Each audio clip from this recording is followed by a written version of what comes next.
Study IQ IAS, अब तैयारी हुई अफोर्डेबल।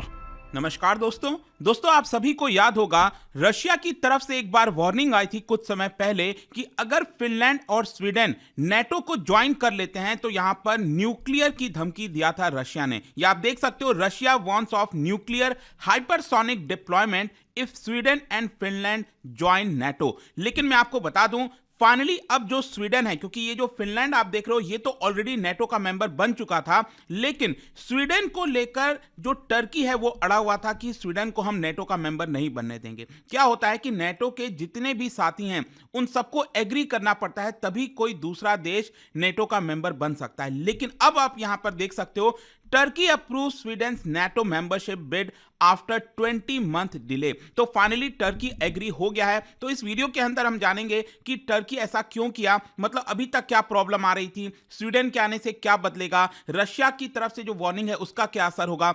काफी कुछ जानने को इस वीडियो में, चलिए आगे बढ़ते हैं। लेकिन उससे पहले ध्यान रखिएगा दोस्तों, आप में से जो भी लोग यूपीएससी की तैयारी कर रहे हैं, हमारा रिपब्लिक डे सेल स्टार्ट हो चुका है। मतलब मान लीजिए अगर आप इस साल का प्रीलिम्स दे रहे हैं 26 मई को, तो उसके लिए हमारा SIP प्लस ज्वाइन कर सकते हैं। अगर आप पूरी तैयारी करना चाहते हैं यूपीएससी की, प्रीलिम्स मेंस इंटरव्यू सब कुछ एक सिंगल बैच में आपको मिलेगा 30 मंथ्स की वैलिडिटी के साथ। ये फाउंडेशन बैच ये आप ले सकते हैं। अगेन आपको हमारे वेबसाइट ऐप पर जाना है या फिर कमेंट सेक्शन में लिंक है और यूज करना है कोड अंकित लाइव, ताकि इस ऑफर का आप ज्यादा से ज्यादा फायदा उठा सकें। और इसके अलावा अगर आप MCQs अटेम्प्ट करना चाहते हैं तो मेरे इंस्टा पेज पर जा सकते हैं, वहां पर स्टोरीज में जितने भी MCQs हैं उसको आप अटेम्प्ट कर पाएंगे। तो चलिए शुरुआत करते हैं और सबसे पहले ये देखते हैं कि एग्जैक्टली हुआ क्या है। देखिए, स्वीडन जो है वो नेटो का मेंबर बनना चाह रहा था, जैसा मैंने आपको बताया। और इसके लिए जैसा मैं आपको कह रहा था कि नेटो के जितने मेंबर्स हैं, यहां पर ये जो आप देख रहे हो नेटो के जितने मेंबर्स हैं, और मैं आपको बता दूं फिनलैंड को मिलाकर अभी टोटल 31 मेंबर्स हैं। तो इन पूरे के पूरे 31 मेंबर्स को एग्री करना पड़ता है, अपने पार्लियामेंट से उसको पास कराना पड़ता है, तब जाकर यहां पर कोई दूसरा देश जो है वो नेटो का मेंबर बन सकता है। तो यहां पर आप देख सकते हैं ये जो स्वीडन है, ऑल्दो स्वीडन का जो बॉर्डर है वो रशिया के साथ नहीं सटता है, लेकिन यहां पर जो टर्की है वो अड़ा हुआ था कि हम स्वीडन को मेंबर नहीं बनने देंगे। लेकिन फाइनली यहां पर टर्की की जो पार्लियामेंट है उन्होंने इस मेंबरशिप को अप्रूव कर दिया है, और बहुत जल्द यहां पर आप कह सकते हैं कि जो स्वीडन है वो भी नेटो का मेंबर बनने वाला है। वैसे मैं आपको बता दूं, टर्की और हंगरी, अगेन मैं आपको मैप में दिखाता हूं, ये आप देख सकते हो, हंगरी और टर्की दोनों ऐसे देश हैं जो लगे हुए थे कि हम स्वीडन को नेटो का मेंबर नहीं देखना चाहते। अब क्वेश्चन यहां पर यह है सबसे पहला कि स्वीडन नेटो का मेंबर बनना ही क्यों चाहता है, मतलब ये नेटो का मेंबर बनने से इसको क्या लाभ होगा। ठीक है, देखो स्वीडन ने आज तक कभी भी फाइट नहीं किया, पिछले 2 सेंचुरी से अगर आप देखोगे तो वो हमेशा न्यूट्रल की बात करता है कि हम न्यूट्रल रहें, चाहे वो वर्ल्ड वॉर का दौरान हो, कोल्ड वॉर का दौरान हो, उसने हमेशा जो अपना स्टैंड है उसको न्यूट्रल के तौर पर रखा है। लेकिन रीसेंट ईयर्स में अगर आप देखोगे तो इनडायरेक्टली यहां पर कहीं ना कहीं, चाहे वो यूरोपियन यूनियन के मेंबरशिप के तौर पर हो या फिर नेटो को कुछ हेल्प करने की जरूरत हो, उसमें उसने कोलैबोरेट किया है। लेकिन कभी भी उसने ये नहीं कहा कि हम नेटो का मेंबर बनेंगे, क्योंकि उसका एक ये कहना था कि रशिया जिन भी देशों के साथ हॉस्टाइल है, मतलब कि रशिया की ऑब्वियस सी बात है कि वो कोई भी देश पसंद नहीं आता जो नेटो की मेंबरशिप रखता है। इसके लिए यहां पर स्वीडन का कहना था कि हम न्यूट्रल स्टैंड रखना चाहते हैं, हम कोई भी ज्वाइन नहीं करना चाहते मिलिट्री अलायंस को। लेकिन ये जो न्यूट्रलिटी है वो तब टूटी, आपको याद होगा रशिया ने अटैक किया था यूक्रेन के ऊपर। तो अब यहां पर स्वीडन को डर लगने लग गया, मतलब जो स्वीडन है उसको डर लगने लग गया कि कल के डेट में हो सकता है कि रशिया फिनलैंड के ऊपर अटैक कर दे, फिर स्वीडन के ऊपर अटैक कर दे। तो इसकी वजह से क्या है कि अब आपको पता ही होगा, नेटो के मेंबरशिप से एक फायदा ये होता है कि अगर नेटो के किसी भी साथी देश के ऊपर हमला हुआ, मतलब वो पूरे नेटो के मेंबर्स के ऊपर हमला माना जाता है। इसके अंदर अमेरिका भी है, ये ध्यान रखिएगा, अमेरिका और कनाडा भी देखने को मिलेंगे। और इसी डर की वजह से यहां पर फाइनली स्वीडन ने कहा और फिनलैंड ने भी कहा कि हम भी नेटो का मेंबर बनना चाहते हैं। लेकिन जैसा कि मैं आपको कह रहा था कि जो फिनलैंड की मेंबरशिप है वो यहां पर क्लियर कर दी गई थी। फिनलैंड को बोल दिया गया कि ठीक है, आप मेंबर बनना चाहते हो, ठीक है, आप बन सकते हो। और साथ ही साथ मैं आपको यह बता दूं कि फिनलैंड के मेंबर बनने के बाद जो नेटो का पूरा ग्रुप है वो 31 मेंबर्स का हो गया, क्योंकि Finland was the 31st country to join NATO membership. अब यहां पर एक इंटरेस्टिंग चीज क्या है कि यहां पर रशिया के साथ जिन भी नेटो देशों का बॉर्डर सटता है, ये आप देख सकते हो पहले बहुत कम हुआ करता था। ये अगर आप देखोगे ना, यहां पर एस्टोनिया, लाटविया और साथ ही साथ आपको पता होगा छोटा सा एरिया यहां पर रशिया का यहां पर भी देखने को मिलेगा। तो कुछ ये वाला एरिया हो गया, तो बहुत कम। अगेन इस मैप में आपको अच्छे से समझ में आ जाएंगी चीजें। ये वाला ओल्ड बॉर्डर आपको ये देखने को मिल रहा है, मतलब कि जो बाल्टिक कंट्रीज हम जिनको कहते हैं ना यहां पर, और साथ ही साथ ये रहा। तो ये जो पूरा बॉर्डर है जो पहले रशिया के साथ दिखता था नेटो मेंबर्स का, अब वो डबल हो गया। अगेन यहां पर आप देख सकते हैं फिनलैंड का बहुत बड़ा एरिया बॉर्डर जो है वो रशिया के साथ डायरेक्टली सटता है। तो फिनलैंड के ज्वाइन करने से ये हुआ कि जो नेटो का बॉर्डर था रशिया के साथ वो एक तरह से डबल हो गया। और ये डायरेक्ट चैलेंज था पुतिन के लिए, क्योंकि यहां पर पुतिन बार बार यही चीज कह रहे थे ना। इनफैक्ट यूक्रेन के केस में भी पुतिन यही कह रहे थे कि यूक्रेन नेटो का मेंबर बनना चाहता है, लेकिन रशिया कहता है कि देखिए अब यूक्रेन तो यूएसएसआर का पार्ट हुआ करता था पहले, और वो रशिया के साथ ज्यादा अलाइंड है, तो यूक्रेन को नेटो का मेंबर हम नहीं बनने देना चाहते। ठीक है, वो डायरेक्ट वार्निंग दे रहा था। अभी भी क्या है कि यूक्रेन नेटो का मेंबर नहीं है, इसको ध्यान में रखना है।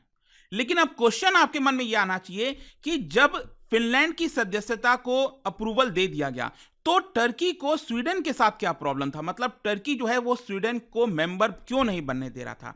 देखो, इसका मेन कारण है कि टर्की का काफी सारा एलिगेशन है स्वीडन के ऊपर। टर्की का यह कहना है कि जो भी टेररिस्ट हैं हमारे लिए, जैसे कुर्दिश मिलिटेंट आउटफिट जिसका नाम है कुर्दिस्तान वर्कर्स पार्टी, यहां पर टर्की का यह कहना है कि स्वीडन इन जो टेररिस्ट ऑर्गेनाइजेशंस है उसको अपने देश में पनाह देता है, मतलब उसको वहां से हटाता नहीं है। फिर इसके साथ साथ क्या हुआ, एक समय यह आया कि यहाँ स्वीडन के अंदर जो कुरान है उसको लोग जलाने लगे, प्रोटेस्ट करने लग गए।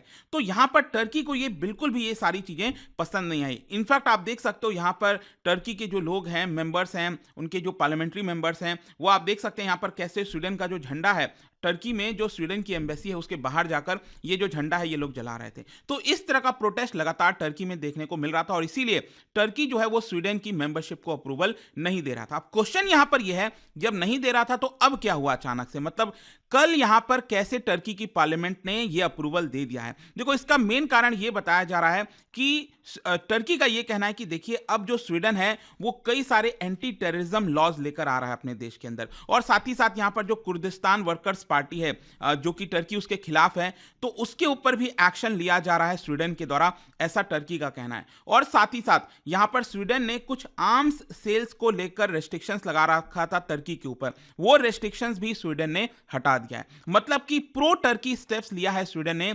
इसी की वजह से टर्की का कहना है कि हम यहां पर अब जो स्वीडन का मेंबरशिप है उसको अप्रूवल कर रहे हैं। फिर इसके साथ साथ एक और चीज मैं आपको बता दूं, ये जो मामला चल रहा था ना स्वीडन और टर्की के बीच में, यहां पर प्रॉब्लम यह हुआ कि टर्की को 40 F-16 फाइटर जेट्स चाहिए थे अमेरिका से। जो F-16 फाइटर जेट है वो अमेरिका से चाहिए थे, लेकिन स्वीडन और टर्की के प्रॉब्लम्स की बीच की वजह से यूएस जो है ये F-16 सेल नहीं कर रहा था। लेकिन अब क्योंकि यहां पर दोनों के देश के बीच में रिलेशंस ठीक हो गए हैं, तो बताया जा रहा है कि ये जो 40 फाइटर जेट्स हैं F-16 वो टर्की को मिल जाएगा अमेरिका से। तो ये भी एक बड़ी चीज होने वाली है। फिर इसके साथ साथ यहां पर हम थोड़ा सा हंगरी के बारे में भी देख लेते हैं कि हंगरी को क्या प्रॉब्लम थी टर्की से। देखो, हंगरी छोटा सा देश है जैसे मैंने आपको मैप में दिखाया था, लेकिन यहां पर प्रॉब्लम क्या हो रहा था कि हंगरी के अंदर जो लीडर हैं, इनका नाम है विक्टर ओरबान, उनको काफी क्रिटिसाइज किया जाता था स्वीडन के अंदर। तो इसी की वजह से हंगरी जो है वो रेडी नहीं हो रहा था स्वीडन को अप्रूवल देने के लिए। और इनफैक्ट मैं आपको बता दूं, पूरे नेटो मेंबर्स में अगर आप देखोगे, पूरे नेटो मेंबर्स में जितने भी 31 मेंबर्स हैं इस समय नेटो के, उसमें हंगरी एक इकलौता ऐसा देश है जिसका रशिया के साथ बहुत अच्छा संबंध है। मतलब ये जो विक्टर ओरबान हैं वो रशिया के जो प्रेसिडेंट हैं पुतिन, उनके साथ काफी मिलते जुलते हैं, मतलब उनके विचारधारा काफी मिल जाते हैं। तो इसी की वजह से यहां पर जो हंगरी आप कह सकते हो वो स्वीडन के मेंबरशिप के लिए अप्रूवल नहीं दे रहा था। लेकिन अब क्योंकि यहां पर टर्की ने अप्रूवल दे दिया है, तो बहुत जल्द जो हंगरी है वो भी अप्रूवल दे देगा। इनफैक्ट हंगरी ने स्वीडन के जो प्राइम मिनिस्टर हैं उनको भी बुलाया है। आइए हम बातचीत करते हैं। तो ओवरऑल आप बेसिकली ये समझिए कि स्वीडन जो है वो 32nd मेंबर बनने जा रहा है नेटो का। लेकिन क्वेश्चन यहां पर यह भी आएगा कि what will Sweden bring to NATO, मतलब कि नेटो को स्वीडन के आने से क्या फायदा मिलेगा। देखो, इसका सबसे बड़ा फायदा मैं बताता हूं। ये अगर आप देखोगे ना, ये जो बाल्टिक सी,